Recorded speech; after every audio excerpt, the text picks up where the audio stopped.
Now, girls, you called the new album Catfights and Spotlight. Surely, perhaps that's going to bring all the old gossip about infighting within the band back to the fore. It's called Catfights and Spotlights. You know, we came up with the name ourselves. We sat there, went through loads of things. We were in a bed together. Yeah, in the hotel. That's a different show. Together, we were all asleep just under the quilt, and we're like, and then we just started woke up. brainstorming.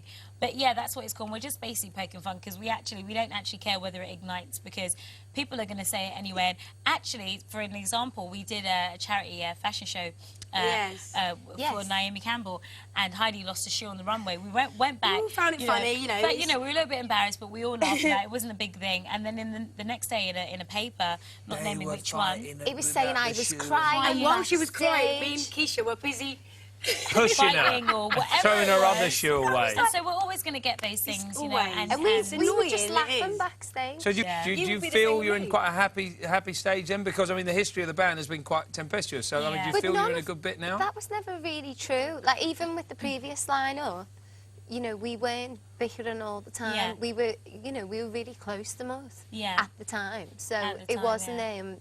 That wasn't even true when it was written then. Okay. Exactly. And I believed it. Yeah. I told him.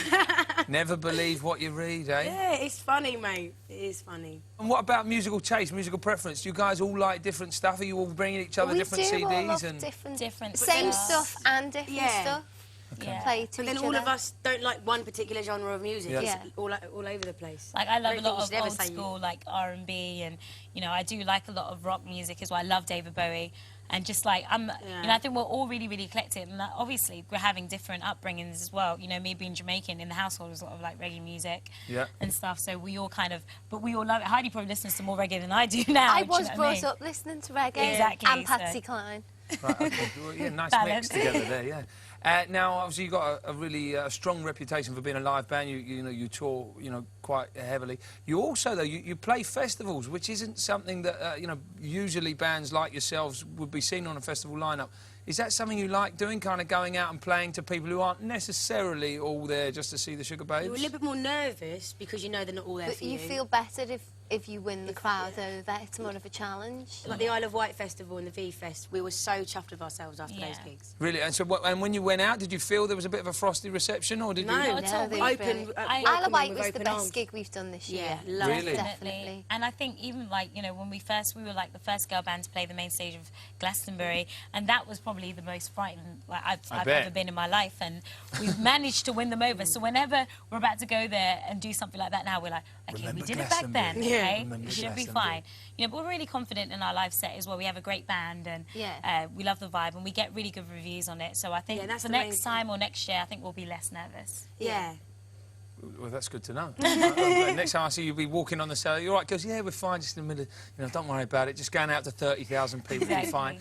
And you were on telly recently with your other half, Dave Berry. You were doing this the Mr. and Mrs. thing, and you won. Yeah, we did. How about that? Eh? I know. It was really funny because I didn't. It didn't even cross my mind whether we were going to win or not.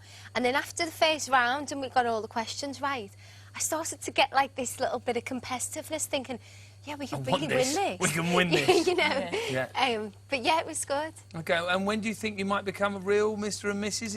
Is it in the offing? Are we talking about it? Well, he'd have to ask me. So. Right. Okay, so we'll just have to wait and see then. He has so much pressure on him, that boy. I know, I know. Everywhere when you're going to make an honest woman of her. He's like, oh, yeah. Could you imagine saying that to him? That when are you going to make an honest woman of me? Not being funny, but yeah. Time's ticking, Dave. Yeah.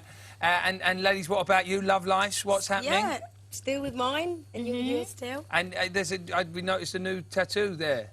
Yeah. Is that for anybody in particular? It's just a tattoo. Just a tattoo? Yeah, it's just a tattoo. Right, OK. I won't ask any more questions. Now, you're going to play us out with your last #1 single, which was About You Now.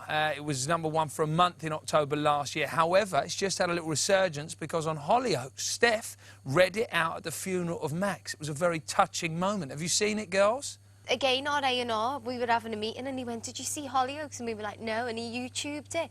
We were all like... sobbing. Yeah, in the office. Like, the way she starts it. So sad. It was so easy. And then that's it, I'm gone. I'm nearly crying now. It's God, so sad. It sounds We're right. going to do the fast version today. Right, OK, Yeah. go on. Exactly. We don't want everybody in tears at home. Ladies, an absolute pleasure to see you all Thank again. you. I'm sure it's all going to go wonderfully, and I wish you the best of luck with everything. Thank you. Nice to see you. Thank you very much.